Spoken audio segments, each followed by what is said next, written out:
Bonjour tout le monde, c'est Carla. Aujourd'hui je suis super contente de vous retrouver dans cette vidéo pour voir avec vous l'établissement d'un planning de révision. Donc je vais vous expliquer pourquoi en faire un et tous ses intérêts.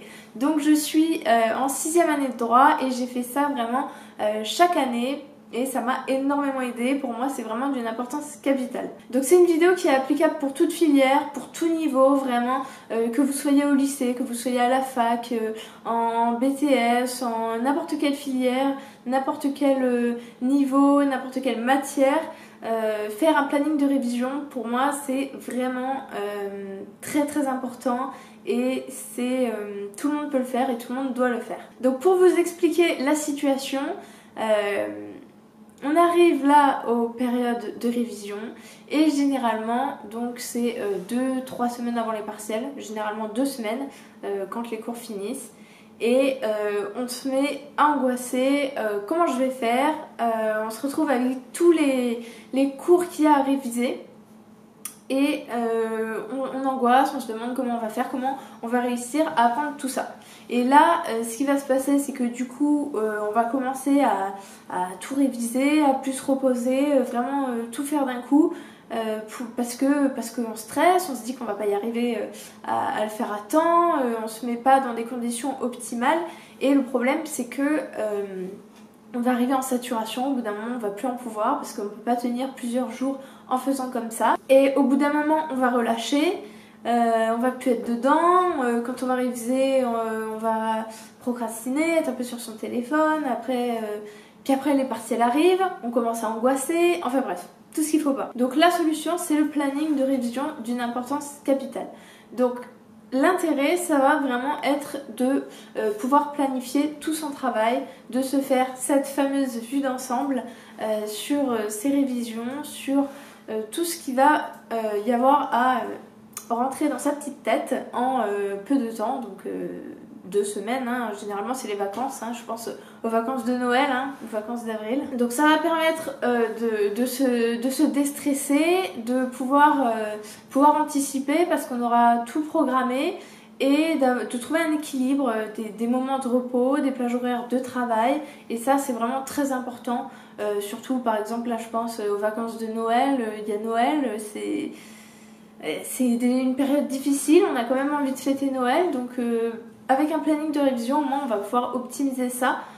Par exemple, vous mettez, je vais vous expliquer après un peu comment le faire, mais vous gardez le 24 et le 25 en repos et les autres jours vous arrivez à planifier un petit peu. C'est pour ça que c'est important de planifier, comme ça vous culpabilisez pas et vous voyez à l'avance comment vous allez répartir tout ce travail. Donc 3 points. Le premier, c'est regrouper tous ces supports de révision. Donc les supports de révision, qu'est-ce que c'est? Je l'ai expliqué dans cette vidéo. C'est vraiment la partie, le support sur lequel vous allez faire vos révisions. Soit c'est votre cours, soit c'est un cours synthétique, soit c'est des fiches, ça dépend comment vous révisez. Donc vous allez vraiment regrouper tous vos supports prêts à l'emploi. Après, la deuxième étape, ça va être de compter en fait le nombre de pages de chaque truc. Vous comptez tout le nombre de pages ou de fiches recto verso que vous avez.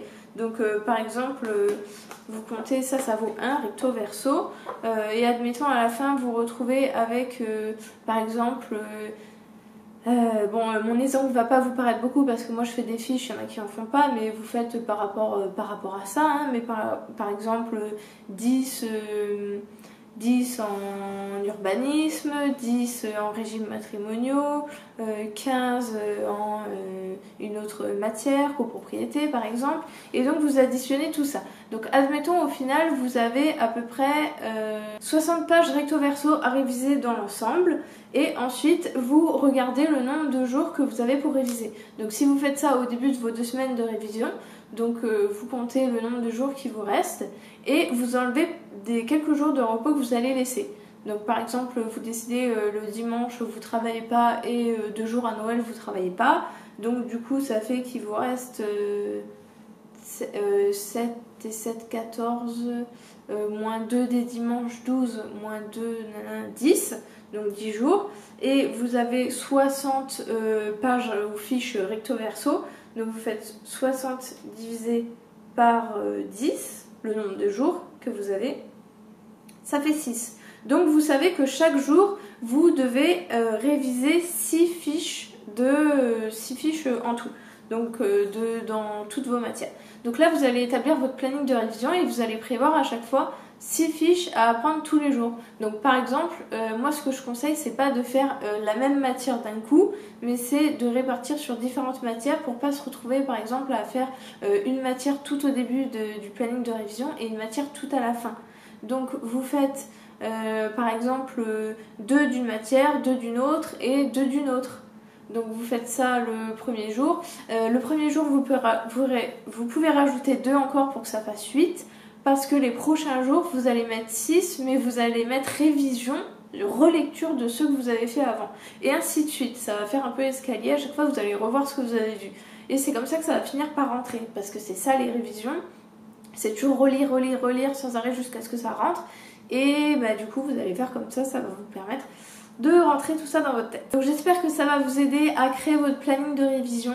Faites-le vraiment, ça va vraiment vous aider, ça c'est sûr et certain. Vous allez pouvoir vous organiser et programmer à l'avance, éviter le stress au début, le stress à la fin, éviter de culpabiliser aussi quand vous prenez des temps de repos, mais vraiment pouvoir bien tout programmer. Donc j'espère que ça vous a plu. Comme d'habitude, n'hésitez pas à me le dire. Je vous fais des gros bisous et je vous dis à la prochaine.